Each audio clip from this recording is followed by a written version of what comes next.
Hello everyone and good noon po sa ating lahat, and today ipapakita ko sa inyo dito yung ating i-withdraw dito na 52.5. Ayan, so mag-withdraw tayo dito today guys ng 52.5 sa ating team commission na galing po sa team income natin today, and of course itong 52.5. Ayan, so kung makikita nyo dito, medyo naglalag po yung cellphone natin. And of course, meron tayong 52.5 under maintenance. At kung makikita nyo dito sa pinakababa guys, okay, sa pinakababa nito is meron tayong $44.63 na makukuha. Kung i-compute natin yan sa ating money or peso, ang equivalent po nito guys ng 44.63 multiplied by 70 is equals to 3,124.1.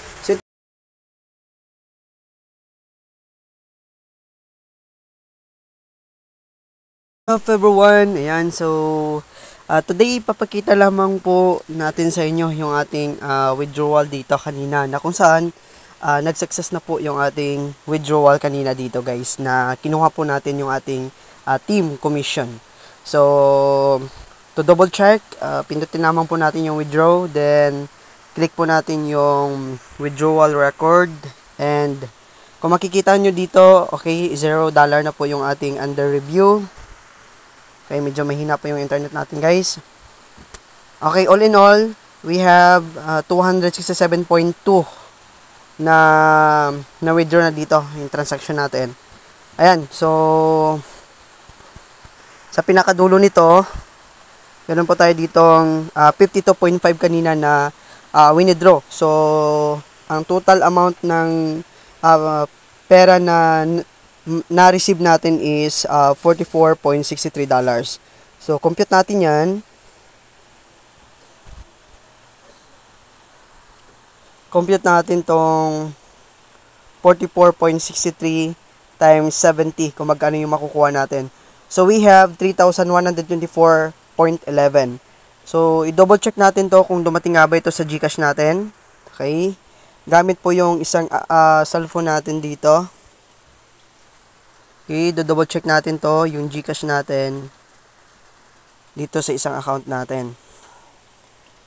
Okay, while naglo-load po yung ating GCash. Okay.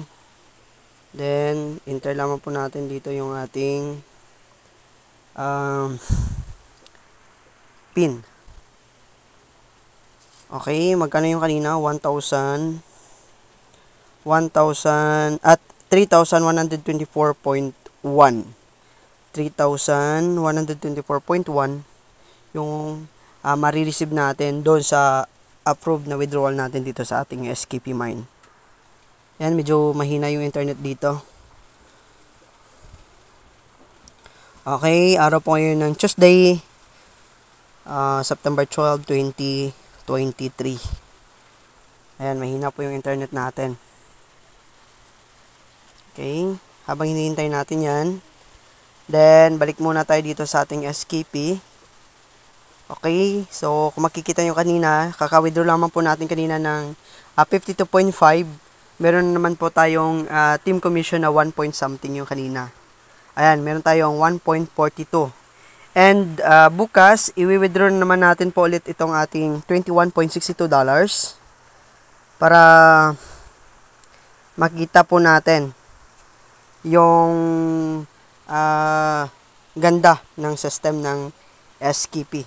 So, ayan, na-open na po yung ating GCash. Then, click lamang po natin itong transaction. Sisilipin natin yung 3,124. Ayan na. So, meron tayong 3,124.1. Okay, tama po yung ating nakalculate kanina. Okay, so, na-receive na nga po natin yung ating GCash guys.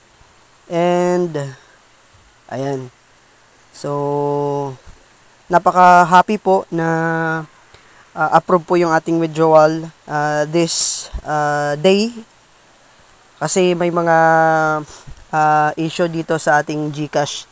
No? May mga issue dito sa ating GCash na tawag dito na maintained. Okay, under maintenance yung ating GCash. So, sa mga nagtitiwala dito sa SKP Mine guys, okay, maraming salamat. Maraming salamat sa pagtitiwala. And of course, sa mga gusto pang mag-join dito sa ating SKP Mine, open po yung ating link nasa description box po ng video na ito. And don't forget to subscribe on our YouTube channel guys para ma-update kayo sa mga bagong videong ating ipapalabas dito regarding with our investment na sinalihan. So, hopefully guys na makadecide kayo and always remember that be wise on investing money, no? Kailangan magiging wise tayo sa lahat ng bagay. So, maraming salamat guys and happy earnings everyone.